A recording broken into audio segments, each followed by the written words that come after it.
जाना तनी सभी जमाना दूसर चलता है, चटक मटक चलता है। तो सब गीत बड़ी से आप लोग के बीच में सब लोग सुन रहे कि ये शिल्पिया के गाना सब लोग सुन। हाँ एक साथ कर दीजिए, एक साथ। तनी बैटरी डाउन बजाते बन, जब खाद पानी ना अंदर पहुंची तो बैटरी डाउन रहेला। लेकिन कोनो बात ना, आप सबके बस सही तनी हौसला मिली तब चार्ज होके लागत धीरे धीरे। हेलो हेलो वाह वाह। एगो देवी गीत गइले रहन, लोग सब सुन ले हो। अरे बुलेट पहुंची जा, अरे बुलेट पहुंची जा, किले चले घुमावे, बुलेट पहुंची जा। अब देखिए चाचा जी के पहले ही मतलब आगल बने। चाचा जी हेलो। यहाँ का बुझाता है बुलेट पर गिर गई। नहीं देखिए, बुलेट चलाते चलाते उनको ज्यादा प्यास लगे, पहले पानी पियेंगे उसके बाद से डांस करेंगे। बुलेट चला तो और हम लोग के सामने गोल्ड मैन जिनको हम लोग बोलते हैं भोजपुरी में, वेलकम है सरकार। जीजा जी जानते हैं पहले के जमाना में चाहे अब भी मेहरारू के छोड़ के लोग साली के बड़ा ख्याल रखेला, चाहे मान जान करेला। सब लोग भाई केहू बोल देला, केहू मोने में रख लेला, जेकर जेकर साली होई। तो जीजा जी बड़ा ढेर दिन बाद दुबई से आए बनी, तो साली जी कहते नहीं जीजा जी चली ना तनी हमरा के मेला घुमा दे। चली चली घुमा देते। हाँ तो जानते बनी मेहरारू के जा लइका लो उठी लो कंघी मारी, मुंह धोई लो कंघी मारी लो, चल दिलो। लेकिन भाई मेहरारू लड़की लोग के थोड़ा सा टाइम लगेला। 2 मिनट से 5 मिनट, 5 मिनट से 10 मिनट, 10 मिनट से 15 मिनट होला, 20 मिनट हो जाला, 2 घंटा हो जाला, 1 घंटा हो जाला। तो देखा देखा जीजा जी कहत नहीं का हो कि जाता रमाई के दर्शन तू करे, कि कहां के लगलू होए तना सवारे। साली जी कहत नहीं रवा वही जमाना में बने, जमाना दूसरा आ गई। 2025 चलता है कि रील बनी मंदिर का गट पाजे जा,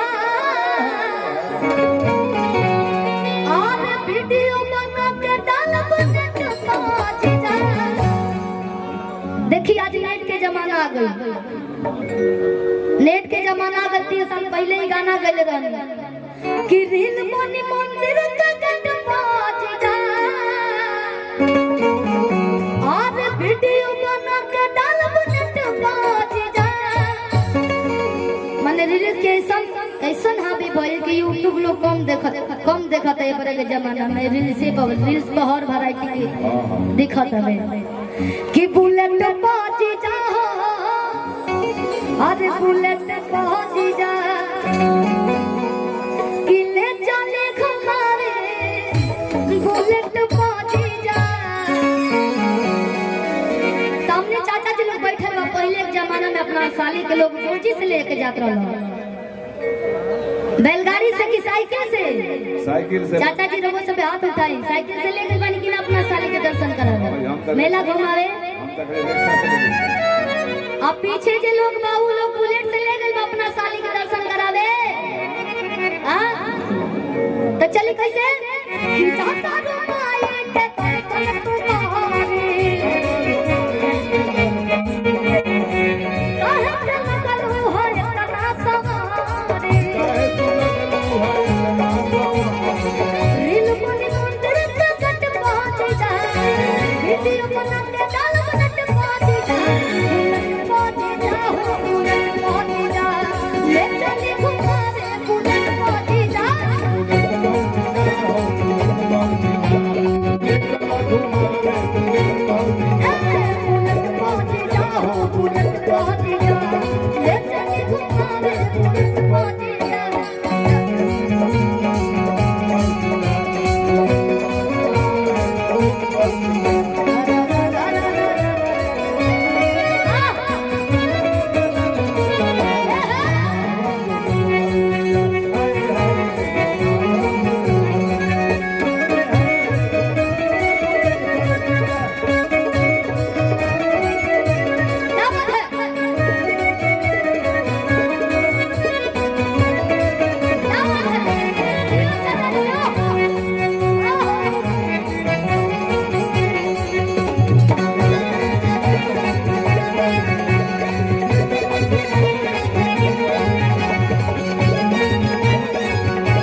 किया जब मानव नरावर कहल काली जा कि सूट पहन के तैयार बनी ललका जी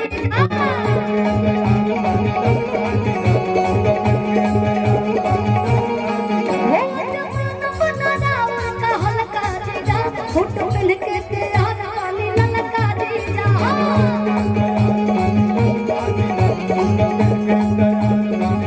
कि मानव ना हो चॉकलेट पाजी जा चौकना चाट के पलट पाजी जा हो बुलेट पाजी जा ले चली घुमावे बुलेट पाजी जा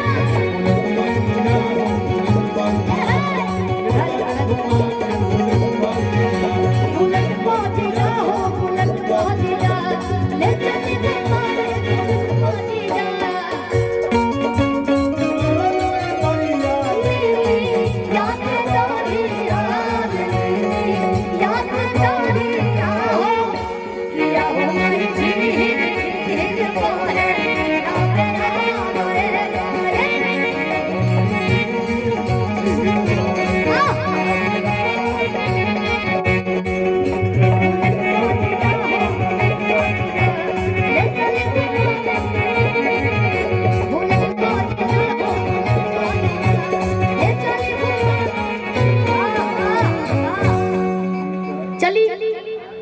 दो चार गो गावे के हमरो मौका मिलल रहा एगो दूगो गा देते जो लोग सब सुनी नहीं लगातार अच्छा हेने चाची लोग सखी लोग के सखिया ज्यादा बाटे तो हेने है जो लोग बैठ खड़ा बा भैया ये साइड रवा सब आ जाए बड़ा अच्छा रही सब लोग भी खड़े हैं प्रशासन तो आप लोग इधर आ जाइए सर सभी को लेकर के आ जाइए क्योंकि उधर दिखाई नहीं दे रहा है देखने में दिक्कत हो रहा है। हाँ दिक्कत होता ना तो काल भेले जाके गरीबो करी लो एगो तो बड़ी शिल्पी छोट दूसरों में गंजल लगे तो उन लोगों को ना करी है कची टेबुल अब ऐसे इतना बड़ा टेबुल धरल बाबा और ऊपर रख जाए चलिए तमाम गीत आप लोग के बीच में आप लोग सुनने वाले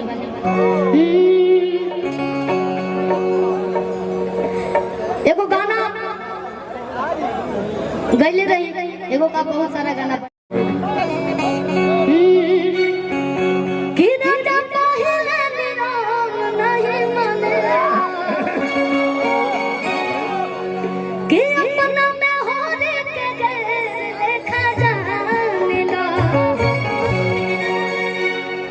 घर में रोजे शांति रही लेकिन कब हो जला परिवार होके के चाहिए कब हो जला तो मेहरारू लोग खिसिया के जानता नहीं का कहला हेलो शिल्पी जी हाँ ये पुरस्कार ले लीजिए। अच्छा देखिए एक बात बता रहा हूँ और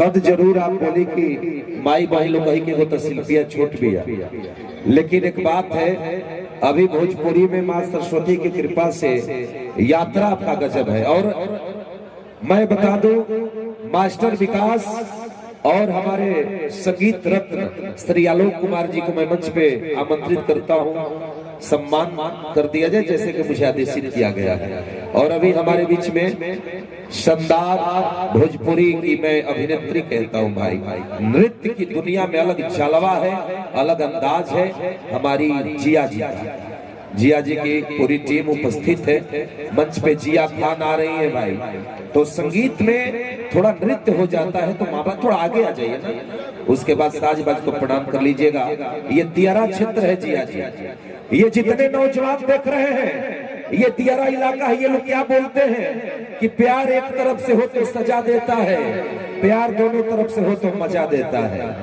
प्यार एक तरफ से हो तो सजा देता है प्यार दोनों तरफ से हो तो मजा देता है अपने माथे पर बिंदिया की चमक रहने दो ये सितारे मुझे मंजिल का पता देता है और तुम मुझे प्यार से देखो या मत देखो जालिम आपका हर अंदाज इन्हें मोहब्बत का पता देता है तो मैं चाहूंगा वो तमाम चीज होगा, थोड़ा सा मैं मिजाज में आ जाऊंगा, लेकिन श्री आलोक कुमार जी को संगीत के रत्न, एक ऐसा मां सरस्वती का बेटा जब एक गीत गाया तो पूरा सनातन झूम उठा। श्री आलोक कुमार साहब मंच पे आ जाइए। मास्टर विकास नहले पे दहला पे झंडा उड़ाने वाला, दो कलाकार हमारे बीच में हैं, आपको सम्मान कर दिया जाए। उसके बाद जब शिल्पी जी आ गई है तो क्या कहना, छाने छाने बदला तोहरों की जाज तमाम चीज होगा, मामला लाजवाब होगा। तो बुला लीजिए उनको ना भैया, सम्मानित जब करना है। हमारे बीच में संगीत के रत्न बड़े भाई श्री आलोक कुमार